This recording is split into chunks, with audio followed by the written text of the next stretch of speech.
Alléluia Seigneur, alléluia. Gloire au nom de Jésus. Pour nous battre nos mains pour le Seigneur, alléluia. Il est digne de tout honneur, il est digne de toute gloire, il est digne de toute adoration. Alléluia. Merci Seigneur Jésus. Merci Seigneur Jésus. Alléluia Seigneur.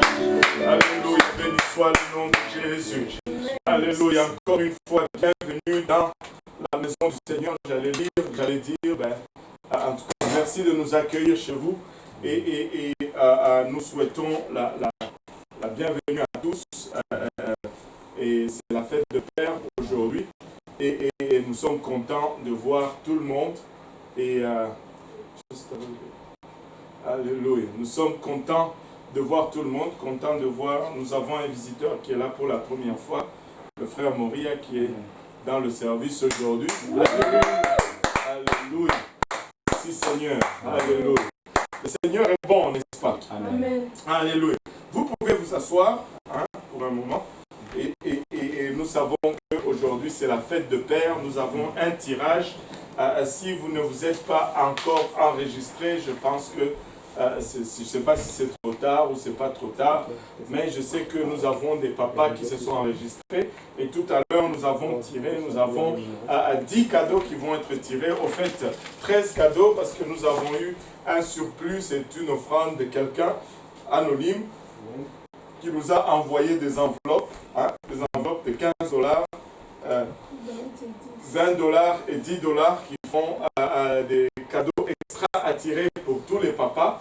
Et donc, j'espère que si vous êtes sur l'île de Montréal, vous avez donné votre nom et que nous allons pouvoir vous livrer ce cadeau aujourd'hui. Amen. Et le pasteur Yannick avec son équipe de livreurs, ils sont prêts, ils sont en train de battre Uber maintenant. Ils battent Uber. Ce sont ils sont extraordinaires.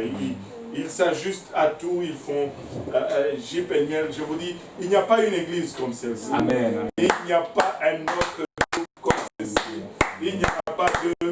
En tout cas, c'est un honneur et un privilège de servir Dieu avec vous. Je vous dis, il n'y a pas une équipe aussi engagée que vous. Je me rappelle, un de mes confrères me disait une fois, mais toi, tu fais trop travailler tes jeunes, tu vas les épuiser. Et je le regardais comme ça, je lui ai dit, tu n'as rien compris. C'est eux qui m'épuisent. C'est eux qui me poussent. Je me rappelle encore une fois, c'était au début là. On avait l'autobus, on était parti, c'était la conférence francophone, on devait retourner le groupe de Népalais à Saint-Jérôme, et puis en allant là-bas, l'autobus nous a fait un problème, et puis on était là, je pense que c'était le dernier jour de la conférence, et c'était à 2 h du matin, et on s'est débrouillé, et puis finalement, on a pu s'arranger pour retourner l'autobus. Le lendemain matin, je le disais, je pense à pasteur Yannick et à pasteur Lionel, je ne sais même plus j'étais avec qui là, en tout cas. Je leur ai dit, hier soir, on a eu ce problème avec l'autobus. Ils étaient fâchés contre moi. Pasteur, pourquoi tu ne nous as pas appelés? J'ai dit, c'est parce que... c'est parce qu'on avait résolu le problème. Je ne voulais pas vous réveiller. Non, il fallait nous appeler. J'ai dit, ok, prochainement, si je tombe en panne, c'est comme ça qu'ils sont, c'est juste extraordinaire. Amen. Amen. Alléluia. Et on va faire nos annonces rapidement. Il y a plusieurs choses à annoncer aujourd'hui. La première des choses, c'est que nous sommes tous enthousiasmés. Nous avons eu l'autorisation de reprendre nos services dans nos bâtisses à partir de demain. Et donc, à partir de demain, l'église est ouverte pour les services. Mais il y a un mais, c'est seulement 50 personnes par service. Donc, nous allons avoir une réunion le mardi soir et nous allons pouvoir vous dire comment nous allons procéder. Et je sais que c'est délicat, j'ai déjà eu des appels, des messages qui tout le monde veut être dans le premier service.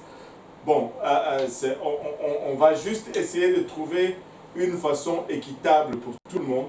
Et je sais que ce n'est pas évident, mais on va trouver une façon pour que nous ne partions pas en guerre, pour que personne ne se fâche contre nous.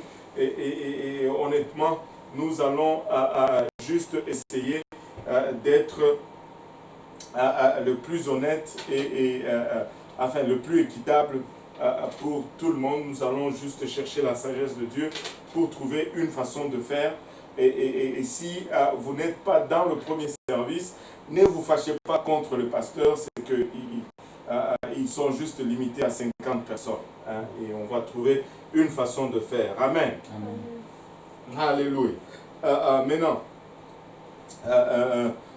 pour nos services, donc comme d'habitude, de lundi à vendredi, les églises vont commencer à être ouvertes pour la prière.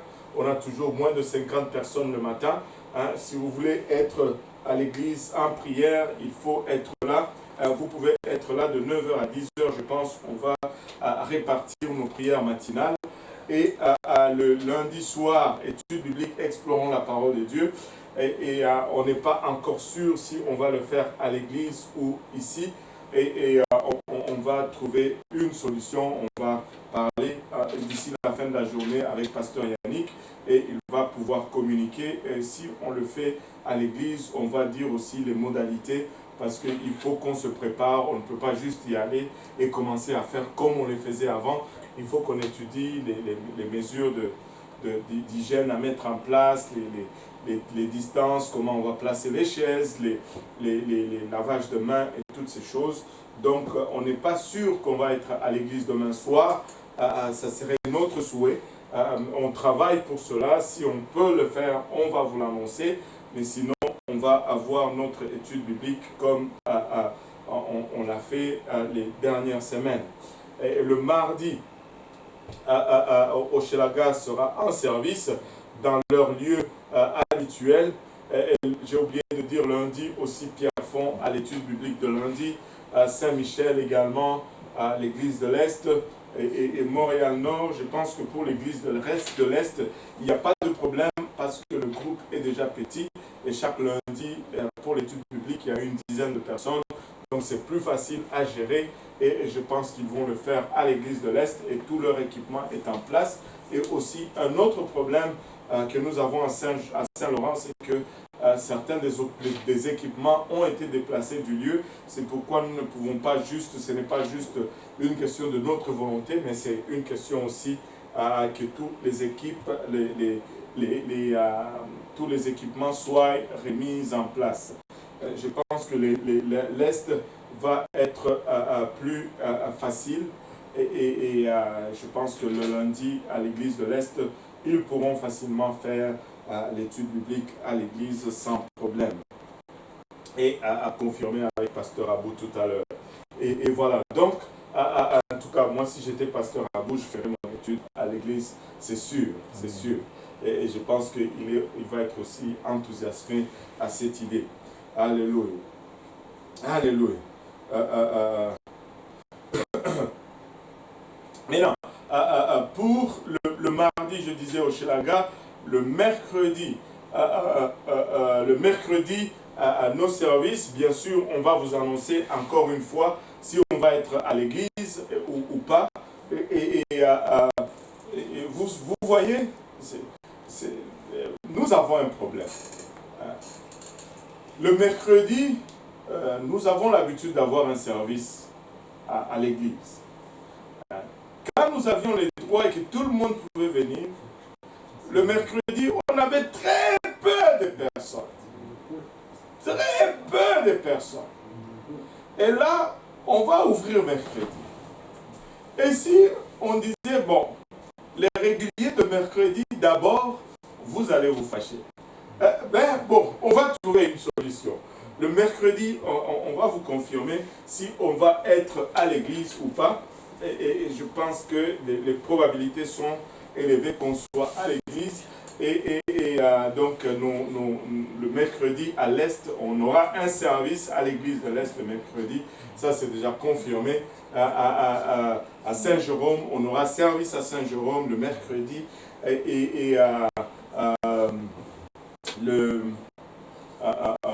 L'autre place, c'est Pierrefonds. Pierrefonds, ils seront en ligne parce que Pierrefonds, on a un petit problème un petit problème technique en ce qui concerne les lieux et on va être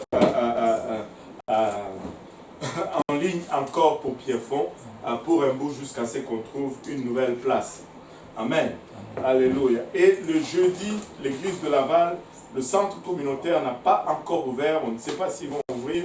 Et priez pour l'église de Laval qu'on trouve juste une place où on va commencer à aller adorer, qu'on va louer pour nous-mêmes. Et parce que bon, c'est compliqué avec le centre communautaire. Et prier pour l'église de Laval. Le jeudi, il y aura le service de Granby, le service de Laval également, ainsi que le service de Pierrefonds, qui vont être. Le service de Pierrefonds sera en ligne